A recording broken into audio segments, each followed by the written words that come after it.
Ladies and gentlemen, good evening. Hello. Welcome to NEF's 40th birthday party. Thank you all for coming.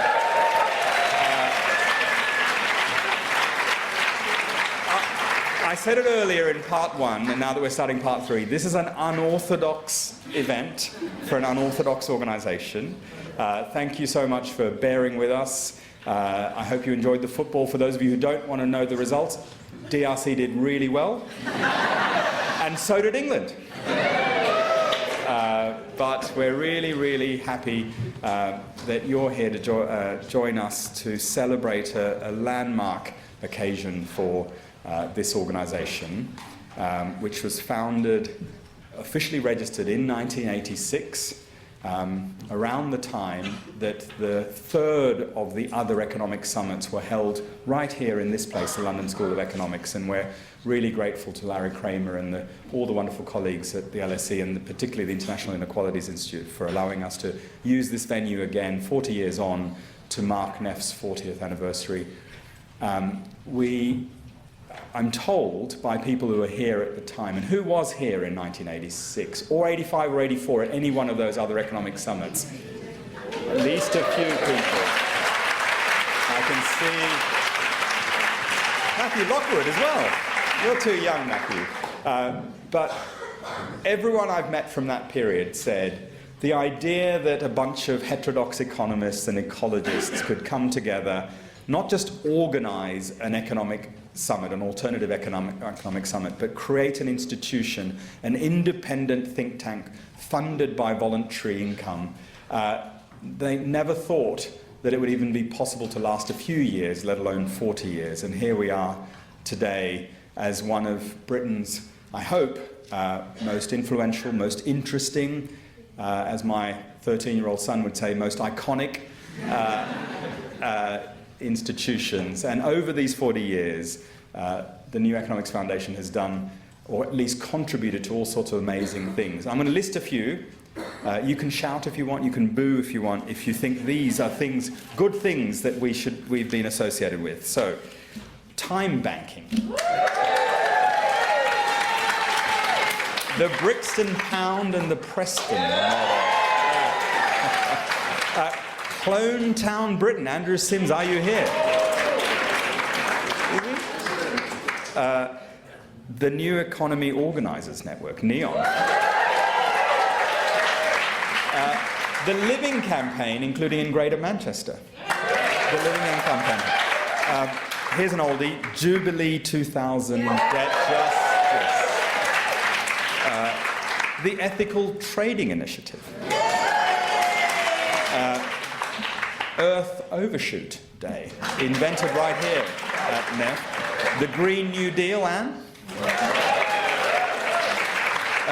Something more contemporary, fiscal referees, because we don't like fiscal rules. We like fiscal rules. The cancellation, work with me, the cancellation of the Leeds-Bradford Airport extension. The Happy Planet Index. 5 ways to well-being. 21 hours, the case for a shorter working week. Where does money come from? And I'm going to stop here. The extreme wealth line. I could go on and on and on, because one of the privileges of working for an organisation like this is that it has been home to all sorts of ideas, initiatives, proposals, radical thinking, alternative ways of seeing the world that has been much needed, because we were founded in 1986 as an institution that was here to challenge complacent and dangerous orthodoxies that were underpinning our economy. And one of the reasons we're here today is to celebrate all the wonderful things this organisation has been part of and helped contribute to the world. But I also want to say that the wonderful things about an organisation like this is it's not really about the proposals or the reports or the ideas or the events. It's about the people. And one of the things I want to begin tonight with is just acknowledging all the wonderful people who have been associated with this idea that you can have an institution that challenges complacent orthodoxies. And can you please stand if you're a NEF alumni?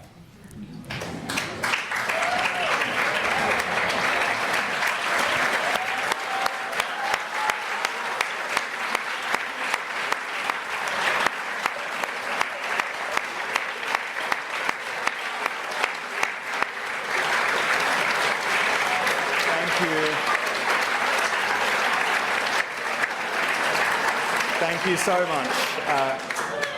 And for those of us who have the privilege of working for NEF today, we are very conscious of the inheritance that you've given us, the bravery of the things that you've done and tried to do over the years, and we owe you a huge debt of gratitude. And I'm particularly delighted that several of my predecessors, Stuart Wallace is here, Miatta Fahnbulleh and Ed Mayo are here, and you'll be hearing from them in a bit. Unfortunately, Paul Eakins is not here because he is literally tonight receiving an award at the World Conference on Environmental and Resource Economics. He's getting a Lifetime Achievement Award for having demonstrated courage and skill in successfully achieving the implementation of environmental economics ideas. And Mark Steers is also not here, unfortunately, because his wife has taken ill. But I want to recognise the leadership that you all have provided for this organisation as well. I also want to remember colleagues who are not with us, but who've made a huge contribution to this organisation. I want to mention three in particular. One is Liz Cox.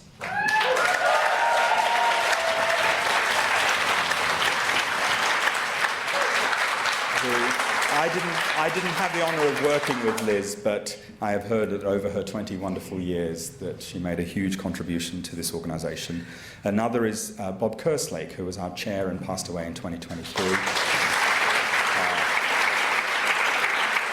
And I know Bob was a huge admirer of our keynote speaker this evening, so I'm really delighted that we have you here, Angela.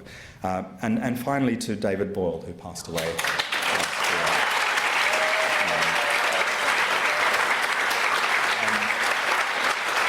I think Sarah and her son William are here this evening, so thank you for joining us.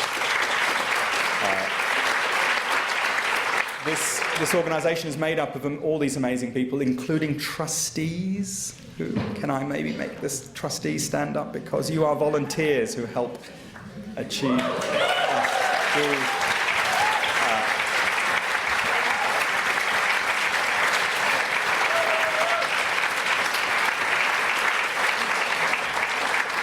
And I also wanted to thank our donors and supporters. There are all sorts of big trusts and foundations out there that have supported NEF's work for all these 40 years. You don't need thanking.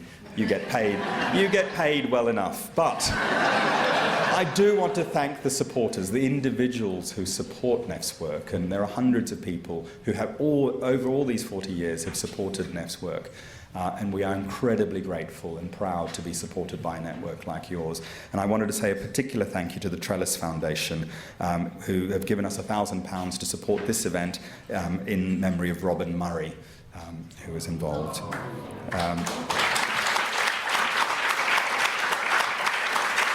But I'm going to stop there and get to our main event, because we are here this evening not just to celebrate this wonderful organisation. We're here to talk about an idea that has been at the heart of the NEF proposition, and that idea is very simple, that the economy is there to work for people and planet and not the other way round. And that's an incredibly important notion that we keep forgetting as humanity, I think, and I fear here we are 40 years on and we forget it even more. And earlier this evening we heard a wonderful lecture by Professor Jyoti Ghosh, who talked about the global dimensions of the economic change that we need to see, and gave us an inspiring talk about how we deliver change at the global level. And I'm really, really delighted that we have a wonderful speaker, the Right Honourable Angela Rayner, to tell us about how we do that at the local level. Angela, we are really grateful that you're here because, as some of you know, we were supposed to have Andy Burnham, who has, through his team, sent serious and sincere apologies that he can't be here. So we went, at NEF, we had a moment of panic, and we said, okay, let's go through the list of our political heroes alphabetically.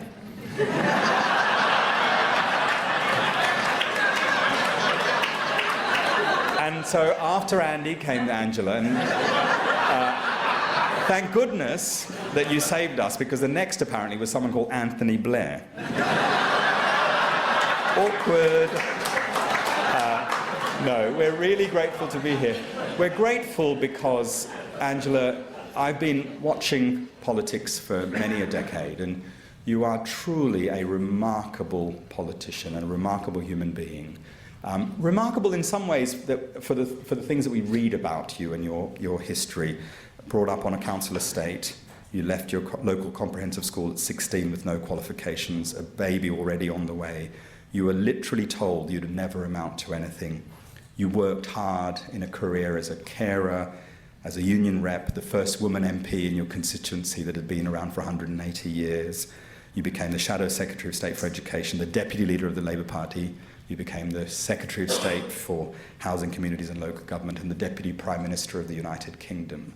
That's remarkable.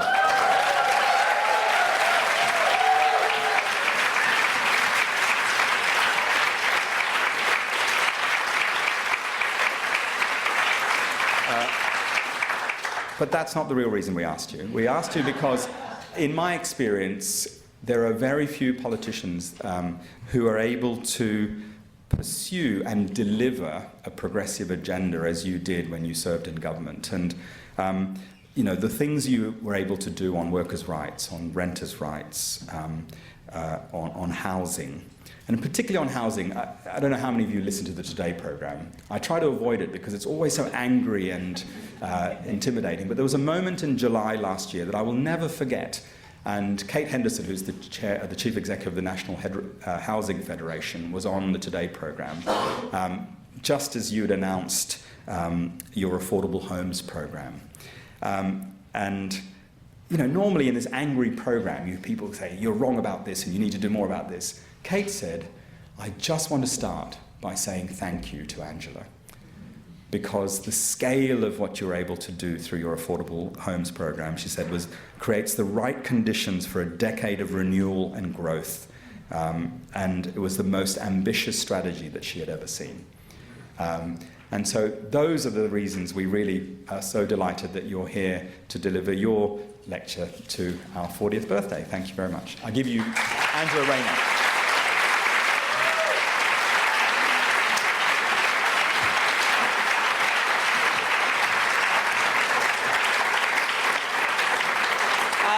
Thank you so much, and I think none of my parents or my teachers would have thought I'd be doing a lecture at LSE. It's great to be here, and I'm glad that you went on the A's, to be honest, because R's a bit further down the alphabet, so I'm glad you went with that. And to be honest, Anthony Blair, you couldn't afford him, mate. Is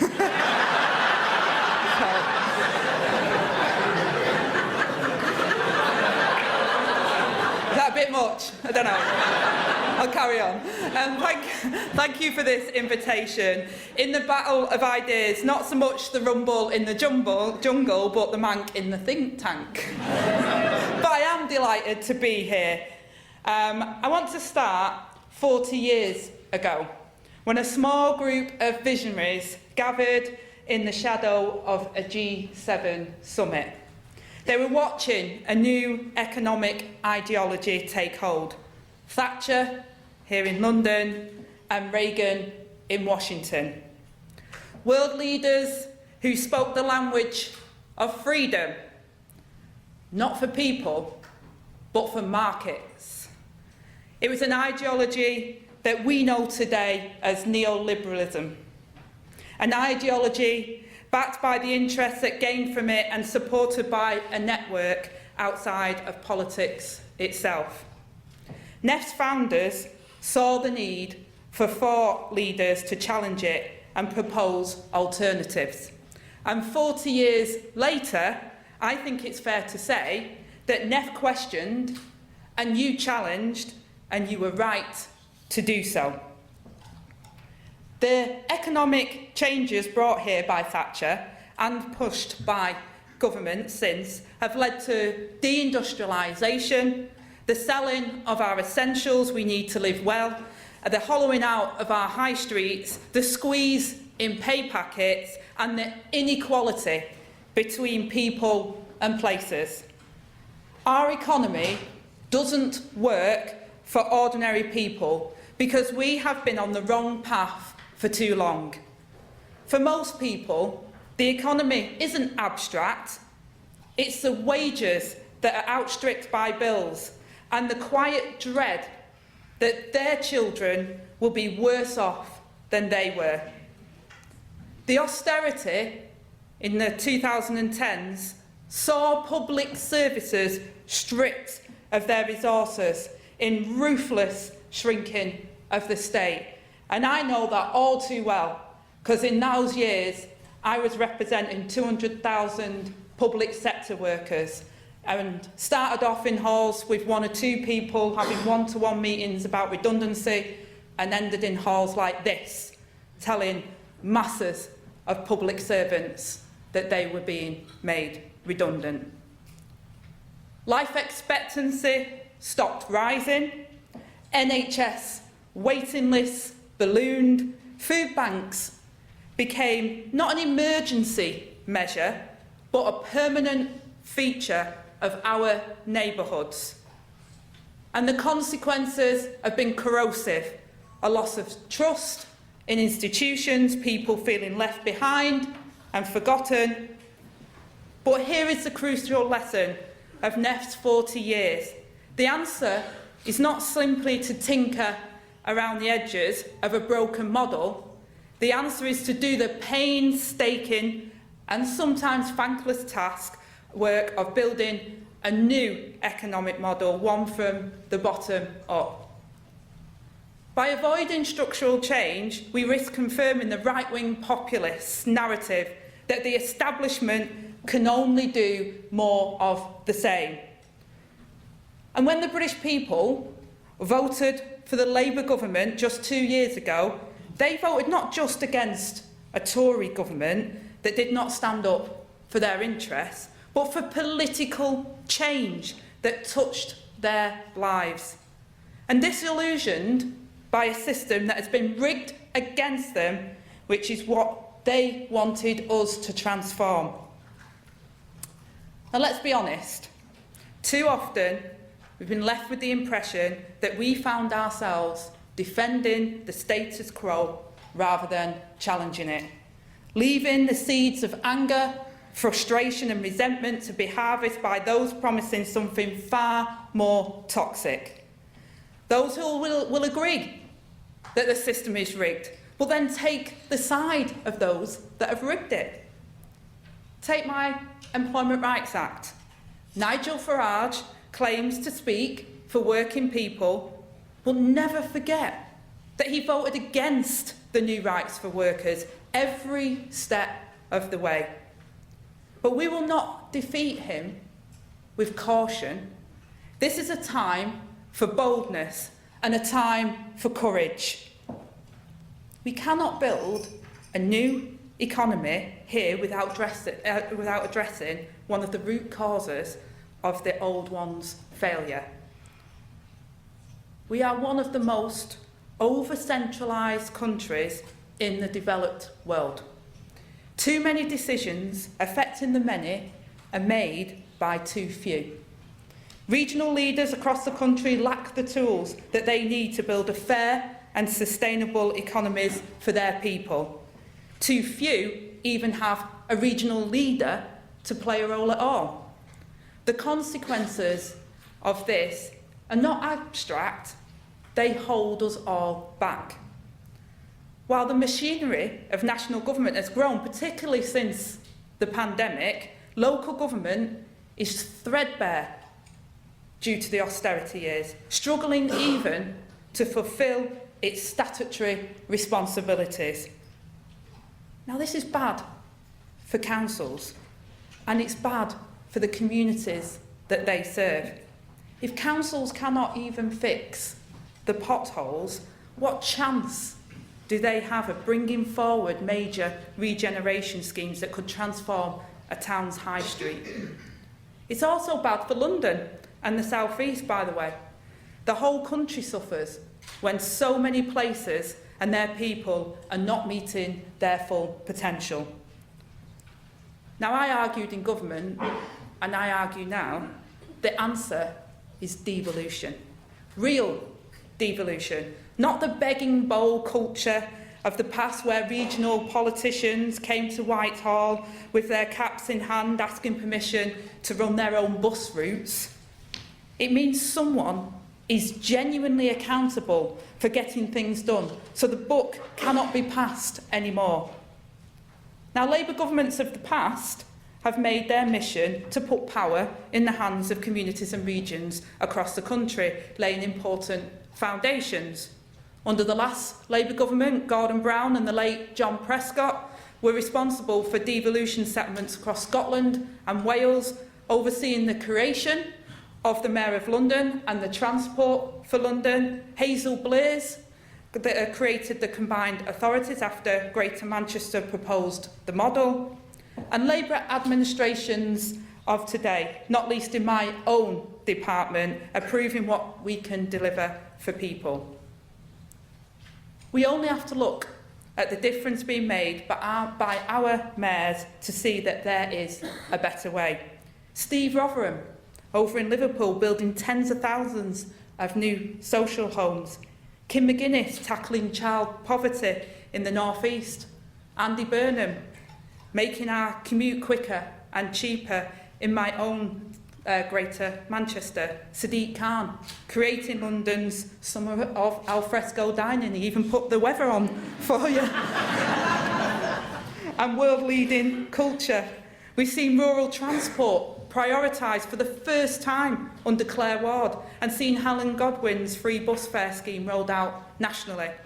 We're driving forward with a new mass transit network for West Yorkshire with Tracy Brabin, and supporting women and girls into activity and sport with David Scaife in North Yorkshire, and not to forget working to secure the future of Doncaster Sheffield Airport with Oliver Cappard in South Yorkshire. And of course, we're also securing the extension of the Birmingham tramline with Richard Parker. Now, the English Devolution and Community Empowerment Act, I was proud to introduce in Parliament last year, built on those foundations, and was designed to unlock the biggest transfer of power in a generation out of Whitehall and into our regions and communities, giving mayors new powers over planning, housing, transport and economic development to get the genuinely affordable and, yes, council houses that our country desperately needs to be built. Created integrated funding settlements. I'm sure you'll appreciate that. Some audiences will glaze over. But you know what I mean by this. Integrated funding settlements, so that mayors receive one flexible stream of resources rather than hundreds of wasteful ring-fence grants. Rebuilding local government so it can once again deliver the services that people rely on. And critically, making devolution the default. Not something places have to fight for, but something that flows naturally, with a duty on the government to respond to requests for new powers rather than blocking them. I'm proud of the enabling legislation I introduced, which has laid the groundwork and created a framework for the next phase of our devolution revolution. But the country needs much deeper cultural change, and the scale of that challenge can't be underestimated, because the institutions of central government are unfortunately part of the problem. We have the worst combination of micromanagement and control from the centre, without the resource or the focus to make it effective. Whitehall empires hoard their own power, and layers of governance and bureaucracy, developed with all the best intentions, too often end with the triumph of process over purpose. And I want to see that purpose restored. To truly get growth in every corner of our country and put more money into people's pockets, we must rewire England by devolving power and money to the country as a whole. There was institutional resistance to fiscal devolution throughout my time in office, but we've shown that it can be overcome. We faced them down and announcing an overnight visitor levy, and we can do so again. The Devolution Act gives all mayors London-style planning powers, a new framework that can be expanded and built upon. New planning powers to raise the mayoral community infrastructure levy, which has generated over £1 billion since 2012 in London, and alongside investment and leadership from Mayor Khan has helped to fund the Elizabeth line. With the expansion of their remit, the Act will allow mayors to choose to raise precept to spend it on a full range of functions, ensuring that local taxes are spent on local priorities. And together, we grew mayoral leadership, and with a fair wind, the whole of the north will soon be covered alongside mayoralties across the south and east of England. Now, for me, the Act is the beginning and not the end of breaking away from the command and control culture of Whitehall that has held us back for too long. The devolution revolution has hit the ground running, but it would only reach its full potential if central government changes too. With Number 10 driving it, its core mission, and local government supported as a foundation on which devolution is built. But this needs much deeper cultural changes across Whitehall, and the scale of that challenge cannot be underestimated. To take just one example, the people of Leeds and the Mayor of West Yorkshire have decided that a tram is right for their region. All the Secretaries of State agree, yet officials in Whitehall can still overrule it. Centralisation isn't dead, it's alive and well, holding our economy back and creating politics that hoards power. Everyone can dodge responsibility and hide behind the process, but people elect governments to make decisions and improve their lives. The government can and must clear the bureaucratic barriers to the Leeds tram and back Tracy to deliver it as quickly as possible. Why spend yet more money and time on pointless new business case when there is no real question about the need for it? And this problem isn't just isolated to Leeds. Cities across the country have had to fight tooth and nail against a centralised Whitehall to get mass transit from Manchester, Edinburgh, Nottingham to Birmingham. Government could simply say, if any major city wants tram or metro system, they should have one. There should be no second guessing, no need to prove and to reprove it. But as it stands, the Department for Transport can block local transport projects above a low threshold. But if places can make their own plans, raise their own funding from their own taxes, they should be able to get on and build it. But this isn't about cutting regions loose and seeing if they sink or swim. This is about reaching a mature settlement where a central government works hand in glove with regional and local communities as well as civil society. Mayors are crucial to taking back control and handing back power to the public. So public services that are run for the good of communities, forcing out the scam artists. This doesn't just apply to big infrastructure like water, energy and rail. Local economies across our country are in the grip of profiteering, and mayors, I believe, are uniquely placed to break this business model. It isn't right that working people's taxes are being sent off by foreign private equity companies and multinationals profiteering from those who need help from the state. Whitehall abandoning communities and allowing the preserve of the market forces to take over. As a result, England is full of local economies working in the interests of vested interests, landlords, private equity vultures and international capital. That has to change. And there's no worse example than in children's social care. Councils are paying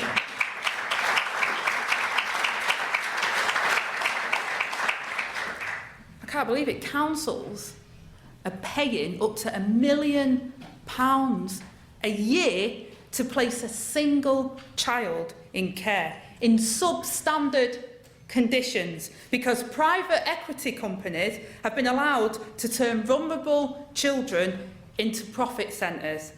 NEF's own research has laid this crisis bare. 80% of the largest care home providers in the UK that are owned or backed by private equity firms have owners in tax havens. While 1 in 5 care workers live in poverty and 12% of care workers experience food insecurity. So we have the absurd situation of taxpayers' cash going to investors who don't themselves pay tax. We have the power to cap the profits of these companies, and we should use it.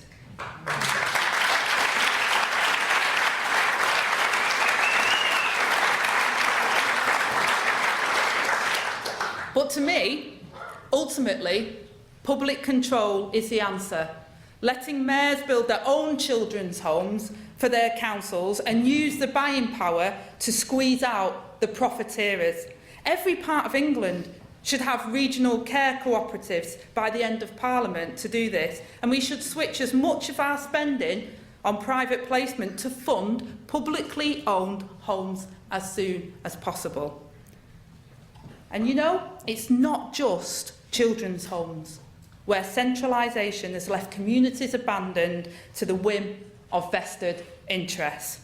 Right now, our towns and cities are littered with derelict buildings that have been left to rot by absentee owners. I think of the beautiful old buildings like the Old Town Hall in Sheffield or the Ferte Royale in Manchester, and they're falling apart. They're signs of neglect that people see every day when you walk past them. They tell you that the powers that be don't care about you or your city. When buildings have been left to rack and ruin by distant investors, mayors should be given the power to put them up for compulsory sale or lease, or so someone can have a shop, whether it's the council, local business or a community group. And that's building on the work that we've already done to strengthen the powers available to communities to take control of assets of community value. And the introduction of a community right to buy. We can take greater steps to put power back in people's hands. That's what real devolution looks like. And finally, I wanted to say, I am a Mancunian, so I have to say something on transport, as soon as Andy's not here. Devolution's biggest success story outside of London has been the B network, reversing the destructive Thatcherite invention of multiple private bus companies running expensive, unreliable services in a single city. As with so many other things, if we know we want to do it, we should just get it done. And thanks to the Better Buses Act that was spearheaded by my friend Lou Haig, it is easier for local leaders to take control of their buses and put passengers first, with more routes and lower fares. But what people say to us is it still takes years of endless process for areas to be able to take control of their buses. Mayors are understandably frustrated at the slow pace of change. I think we should draw a line in the sand, being clear that central government will back every mayor who wants franchising of the bus network to have it done by the end of this Parliament. Why waste time?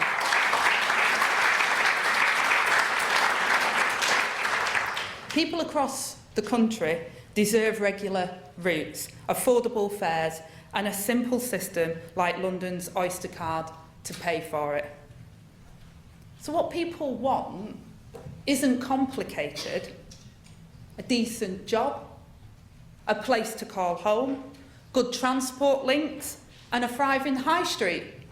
Opportunities for their children are not determined by the postcode that they were born in. But also, more immediately, as Andy put it this week, a little bit of breathing space in this cost of living crisis. For too many families that I meet and talk with every day, this is vital too.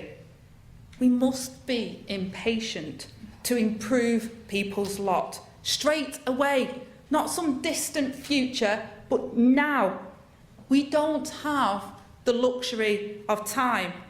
And these are not radical demands. They're the basic expectations of a decent society. And yet for far too long, they've not been met. But I want to close on a note of hope.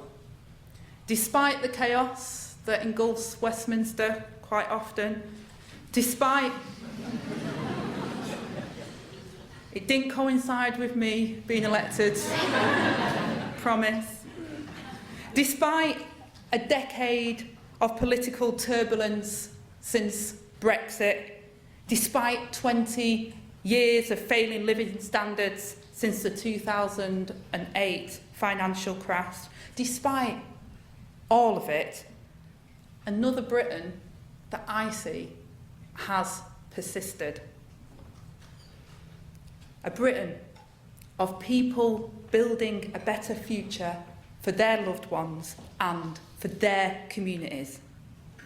NEF has built hope and made change for decades now. Through your research and your organising work, you have helped establish the terms of a debate once dismissed as a fringe, but now central to a serious policy making across the world. You have shown consistently and rigorously that economics is not a value-free discipline, that there is always a choice. And as the former Secretary for Housing, I'm delighted to hear that NEF, St Mungo's and Peabody have come together to create a fellowship in honour of each organisation's late chair and my good friend and mentor, Lord Kerslake. Bob cared passionately about ending homelessness, creating council housing and protecting the sector when it was under attack. I was pleased to meet Grace, the Kerslake Fellow, who will research these areas to promote access to safe, secure and affordable housing for all. And there's another northern woman with fiery red hair and a bit of a pocket rocket, if I say so myself.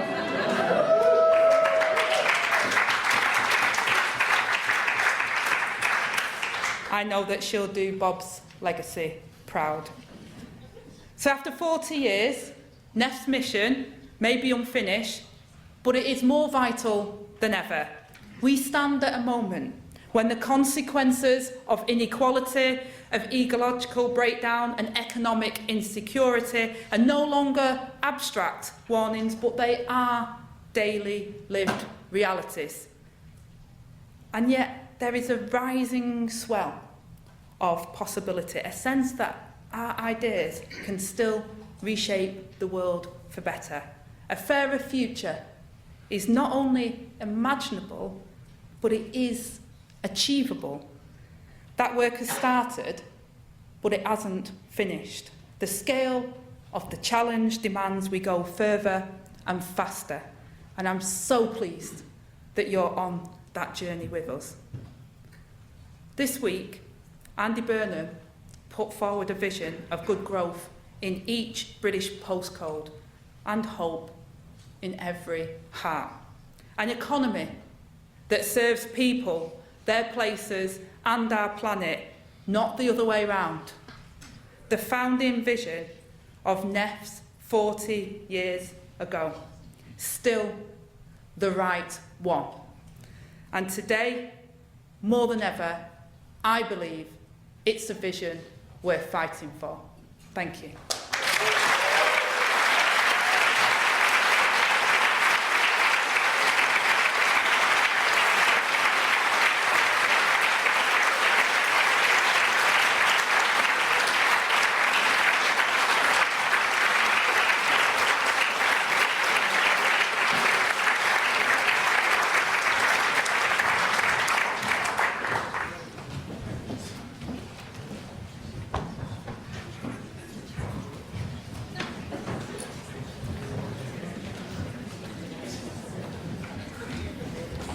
Any order?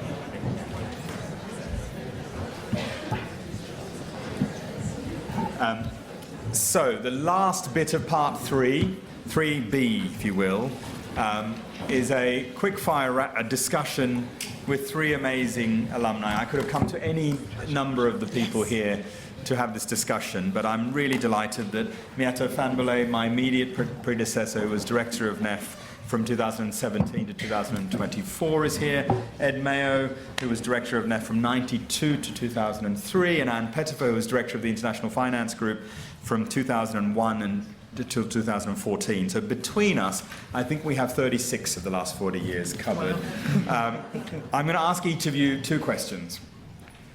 What was the best thing about NEF? What's the thing that you did or worked on that had the greatest impact on you or the world? Miatta. Well, the people. And, you know, for me, my time at NEF was really formative because I worked with incredible people that dared to challenge the status quo, that dared to push the boundaries of what was possible, that looked at problems and thought, let's not tinker around the margins of it, but let's fundamentally try to think about how we solve it. And that is really rare in the space of public policy, and it's really rare in the space of ideas generation. I think that is the magic of NEF, has always been the magic of NEF, and it just attracts people with that acquisitive mind and that bravery, because I think it does take bravery to push the boundaries. And then my second thing, if I'm allowed to have two, is the organising tradition. So I'm a sort of policy wonk, first and foremost, and I got to work with some amazing organisers, and it has fundamentally shifted my view of politics and the way in which we affect change. And that idea that you think about policy that starts with people, the practice of going in and having those hard conversations and mobilizing people, and that belief that fundamentally the way that you drive change is by people coming together in collective endeavor has been absolutely profound and instrumental to my sense of politics. No, I certainly can relate to that. I've never worked in an organisation which has so many organisers, and therefore I've never felt so manipulated. They get me to do things that I didn't even know Yeah, anyway, let's not get me... Ed, what about you? Yeah, I agree with what Miatta said. I mean, the people of the culture is very special. I think to create an organisation with courage takes quite a lot. It takes the trustees to give safety. It takes peer support as well. It takes challenge and rigour as well internally. And that creates some special chemistry. I remember seeing my first moonrise on the Isle of South Uist at the wedding of 2 NEF colleagues, Thomas and Julie. There were other weddings that came out, Sarah and David, Radhika and Daniel as well. I'm sure others that I never knew anything about. But it was a very special place to work. I'm profoundly grateful for the time that I had at NEF. And as Faiza said in an earlier session, I think it changes you and you carry that kind of mindset forward.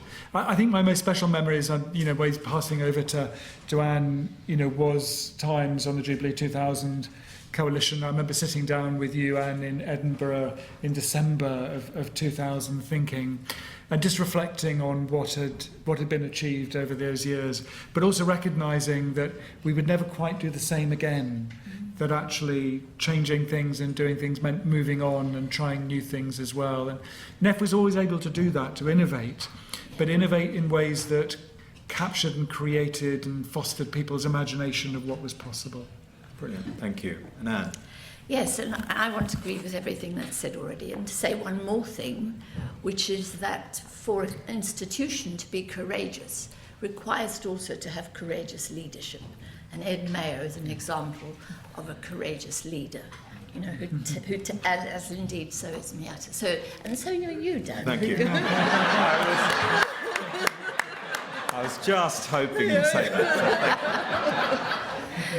Because it takes courage to sieve all the oddballs that were employed, and with our ideas, which were very radical, and which the one I'm most proud of is this one, yes, which is the Real World Economic Outlook, which we published in 2003. One of the first people we commissioned to write for it was one Jayati Ghosh in 2003. Romilly Greenhill also worked on this, and I see Romilly is here. Put your hand up, Romilly, because Romilly played a very big role in that, and Janet Bush. But we had people like,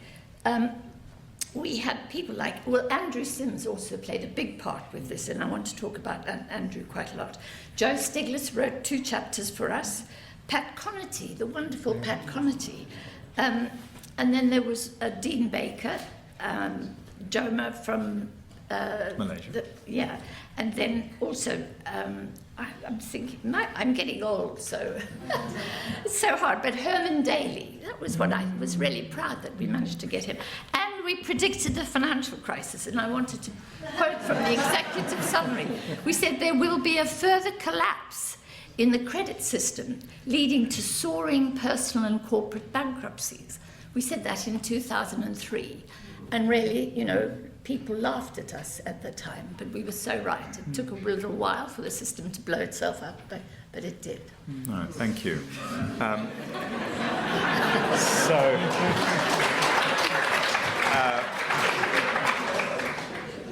going to finish because I'm really conscious of time, but, I loved where Angela finished her speech, because I think it is where we started, which is this notion that the economy needs to work for people and planet and not the other way around. And,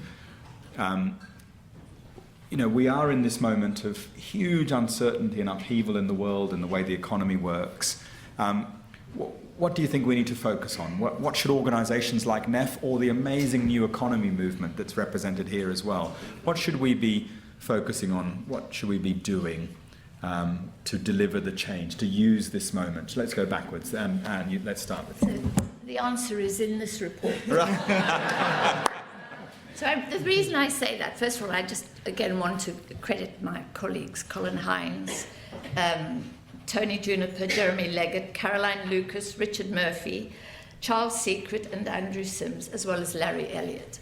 We drafted this at the height of the financial crisis, and it is still relevant as we speak. A candidate in California wanting to replace Nancy Pelosi, his name is Chakrabarti, Shoykot Chakrabarti, pushed the Green New Deal as the central part of his program. And the Democratic Socialists of America now are absolutely committed to the Green New Deal. So this was drafted mainly in my flat in London, designed mainly by Andrew. It was launched, it fell like a lead balloon straight away, and then it got picked up by someone called Alexandria Ocasio-Cortez, who then ran with it. Literally, they came to see us and picked up the story and ran with it in a campaign, and then it was smashed up by both the left and the right in the United States. But it's still highly relevant, and it's still what NEF is about, transforming the economy in order to sustain the ecosystem. No, thank you. Ed.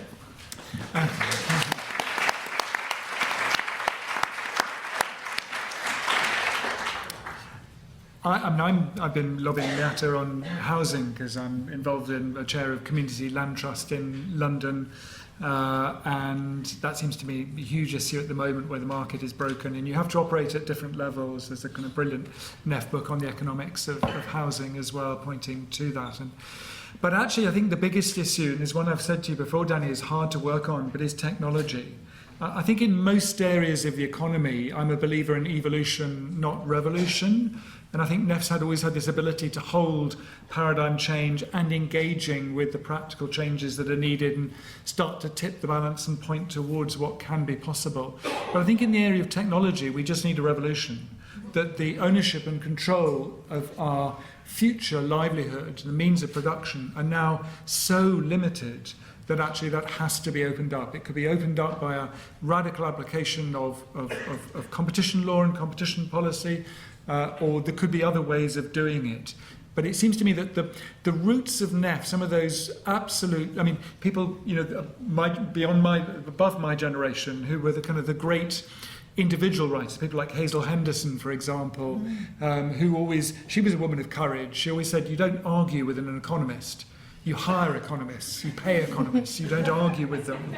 And she was one of the great, advocates of dethroning GDP. She worked with Jimmy Carter in the administration in the 1970s around technology, Office of Technology Assessment. There was Fritz Schumacher as well with his interest in technology. And we've kind of lost our progressive agenda around technology, the shaping of technology for social use, and above all, the democratization of technology. So I think that's the one that I see is the most difficult and almost intractable issue, and it's one where I think our remedies and our policies and our ideas are least evolved, partly because technology is moving quite so fast. But I think that will be the area where we need a revolution. Who else should lead it? I think NEF seems like a great place to start. Thank you.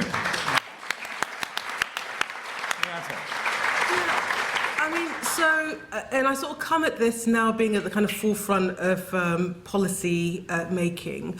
I think the thing that NEF did amazingly was when no one believed it, it was prosecuting the argument that the economy is not working for people and it's not working for planet. And it was a real outlier position for a really long time. And I remember when I sort of took over the organisation, and that was the time when we had Theresa May saying the economy is not working for everyone, and we had Jeremy Corbyn saying the economy's not working, it's working for the few, not the many. And I sort of said to the organisation, we've won the argument.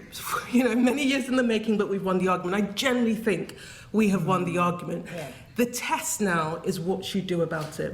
So across the political spectrum, everyone recognises that the status quo is not working. Our communities are screaming because they are so ground down by the status quo. And that creates a huge opportunity to think about the set of policies and programmes that gets us from where we are to where we need to be.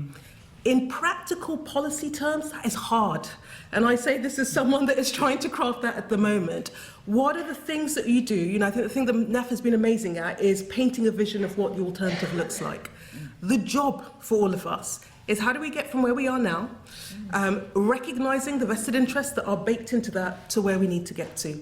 And what are the sets of policies across each of the dimensions that you need to do that. And, when I left, we were talking about, what does it look like to do economic change? What does that look like in terms of, the Green New Deal, the economic settlement, how you use the transition as a way to rewire and reboost our economy, how you build a new social settlement, how you democratise the economy. So we've got the framework. I think the challenge for all of you, the challenge for this movement, the challenge for the wider ecosystem is how do we colour it in? Because I think policymakers are screaming for it. They recognise that unless something changes, we will let in the forces of populist right that will blame the immigrants. They will take the easy solutions. And there is an urgency now to not just, if you like, paint a vision of where we need to get to, but the hard yards of what are the practical policies that gets us from today to tomorrow. And I think that's the task for all of us. Brilliant. Thank you.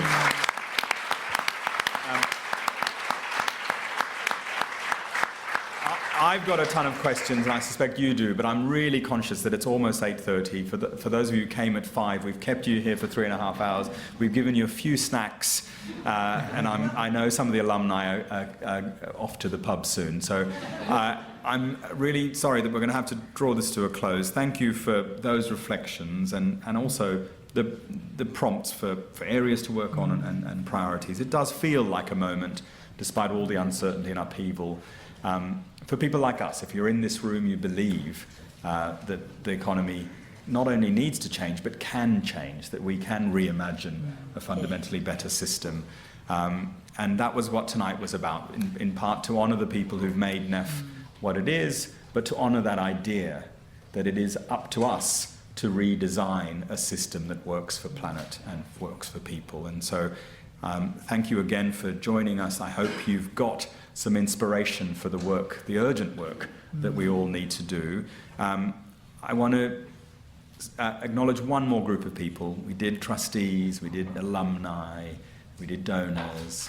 I just want to, if the oddballs who I currently work with can just stand up, please. So you call them oddballs, but my colleagues, the current NEF team who I have the privilege of